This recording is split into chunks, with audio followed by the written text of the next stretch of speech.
All right. It's been a while, guys.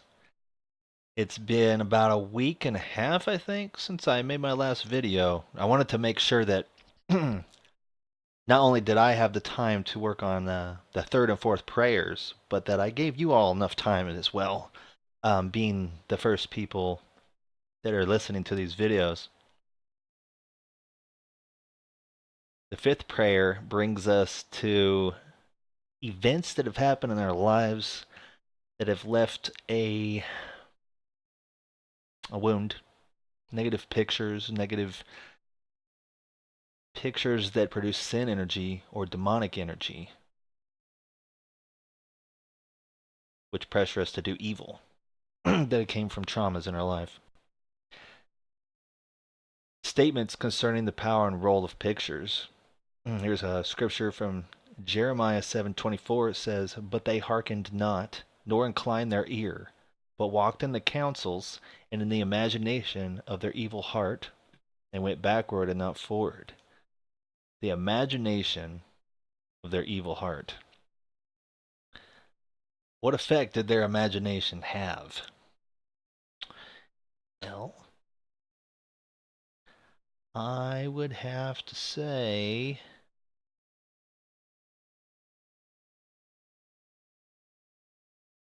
picture is worth. Okay, I see here. Yeah, I have my notes here. What effect did their imagination have? Our imaginations or pictures guide our actions. Then there's the statement, a picture is worth 1,000 words. Experience teaches us that emotions are byproducts of pictures. Negative pictures produce negative emotions, and positive pictures produce positive emotions. Find here in Ephesians chapter 2, verse 12, is when we see a scene in our mind which does not include Christ in it, then we are without hope. And that's heavy.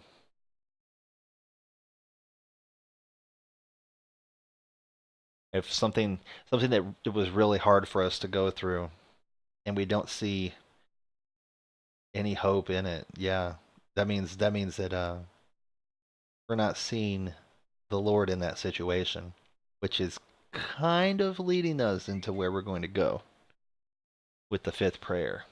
In Psalm chapter 139, verse 8, we find that Christ is present everywhere, meaning he was present everywhere in the past, he's present everywhere in the present, and he's present everywhere in the future. So if he was present in the past, then where was he during these moments? In Luke chapter 23, verse 34,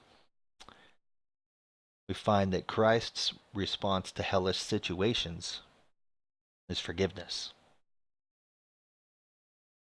So part of what we're going to be doing here with these traumatic scenes from our past, one of the very difficult thing sometimes, especially depending on what we went through, is forgiveness. We've learned from scripture and from looking back through different days, unforgiveness it leads to some pretty rough things. Well, unforgiveness is judgment, and we judge others, we bring condemnation on ourselves. So you hear that story or that saying that withholding forgiveness is like drinking poison and expecting the person that offended you to be hurt by the poison. It does nothing to them. There's going to be a lot of healing in this if you see this through, because it will require you to forgive people in these situations, which is so liberating. I'm telling you. You might be thinking, "Oh my gosh, I could never forgive them," or that's thought, that vow, which we've learned that vows are bad. I'll never forgive them. I'll never forgive them for what they did.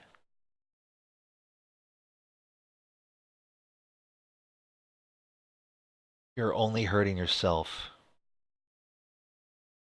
when you do that. Your wounds can't heal. And when you withhold forgiveness, it says in Scripture, when you withhold forgiveness, the Lord won't forgive you, which is a whole other bag of worms to get into. I believe that's in Matthew chapter 10. Maybe even, I want to say Matthew 10:32. That whole body of Scripture there, Matthew 10, I think 32 through 40, is amazing. So much to learn from that. So much there to adopt into our daily life and thinking and knowledge and wisdom. Okay, let's continue forward here. A transforming power of seeing divine pictures and visions. Okay. Walking through traumatic situations can produce inner gifts and strengths rather than destroying us. If we don't fix our gaze on the horrible situation, but rather look into the spiritual world. Basically, not focusing on the bad part, but trying to figure out what was going on there. 2 Corinthians chapter 4, 17 and 18.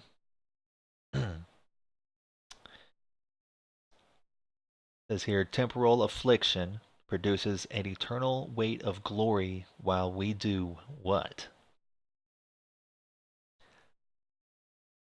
While we look at those things which are not seen. Jesus. Hebrews 12:2.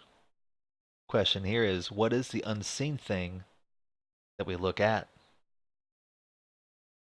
That's Jesus.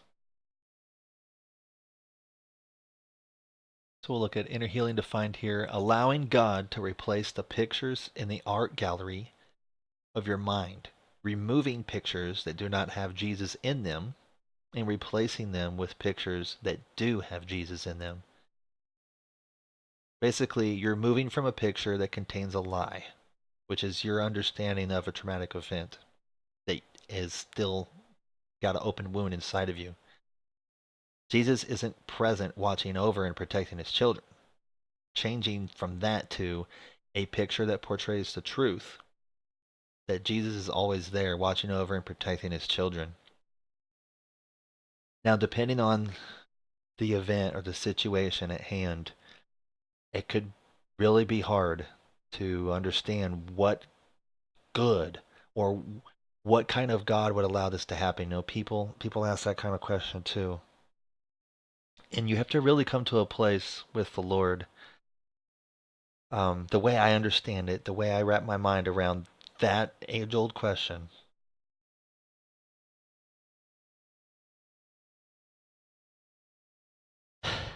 that the Lord gives us free will. The good people and the bad people. And why doesn't God intervene? I can't answer that. Sometimes he does. Sometimes he does not.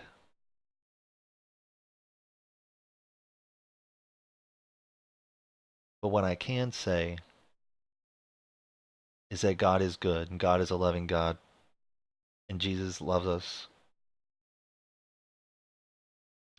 And the wounds that we have, he does not want us to suffer those wounds anymore.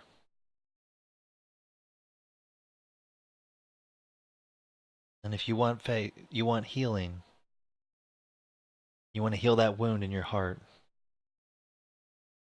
all it takes is understanding the situation, how to approach it, and faith in God.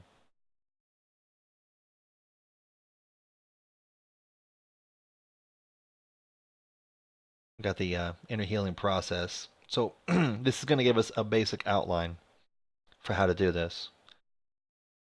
Using vision and prayer, imagine it in your mind, go back and re-enter the hurt. Now, I want to say this. This is very important. If the scene that you're going to be going back to is too big, too detrimental, too hard to relive.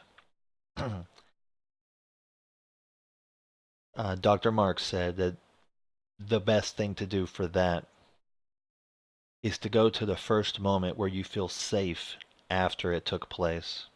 Don't go back and face that situation. It could be more detrimental than it could be helpful. And you won't be able to find Jesus in the situation because it's just too much. So I want to say that first and foremost. So using vision, go back and re-enter the situation.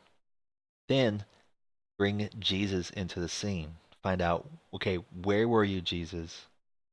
What were you doing? And what did you want from me? What are you trying to tell me? And then part 3, it says, using vision, let Jesus freely move through the hurt with his loving presence. Basically, to allow the Holy Spirit to move on you to understand that situation and where God was in that situation. Question here is, Lord, what negative pictures of people or experiences am I holding which are contributing to the heart problem of whatever it is you're taking through? For me, it'd be pride, anger, or perfectionism. And I have some. I have about 5 or 6 already that came to me before I even got to this part. And if you've been going through the prayers, you've probably had some things brought to your mind already. But pray, find out the situations that are disrupting your faith, hope, and love in your problem of fear, anxiety, pride, whatever it is you're facing from experiences from your past.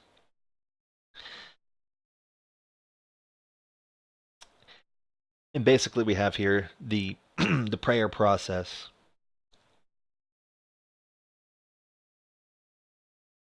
Pray through the first part, inviting the Lord into the situation. Then, as far as the experience, pray that the Lord take you back to the specific scene or memory. And if it's a harsh one, remember, go to the first one where you feel safe afterwards.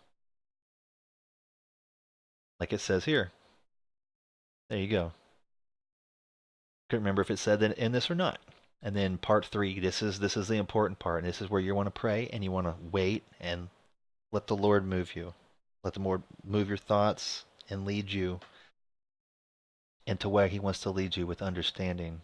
And you'll know if it's the Lord or not because it will agree with Scripture. Basically, it won't contradict the truth of God, because what we're finding here is the truth in a situation, the truth of God in a situation that did not seem to have God in it.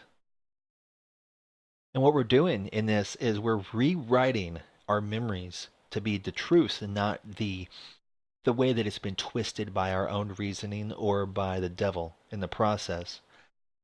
And when we change those scenes, it has a butterfly effect from that point forward in our life. And I'm telling you, you will experience an incredible amount of healing when you go through this process. It had me in tears. I took about 7 or 8 through this process, and you'll want to document the new vision, the new truth, the actual truth of the situation that the Lord has given to you in revelation and prayer as you've brought your scene through this truth of this scope here.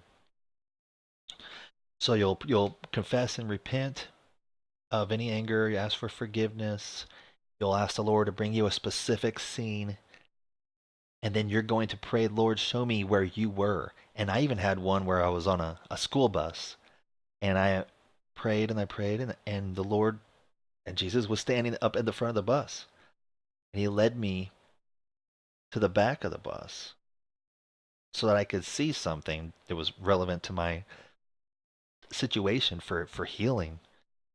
And it was very incredible.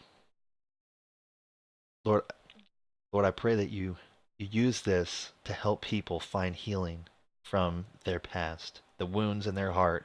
Lord, continue to heal them through these videos. In Jesus' name. I'm not going to make another video for a while. This is another one of those steps where it's good to take the time to figure out all the different scenes. See you next time.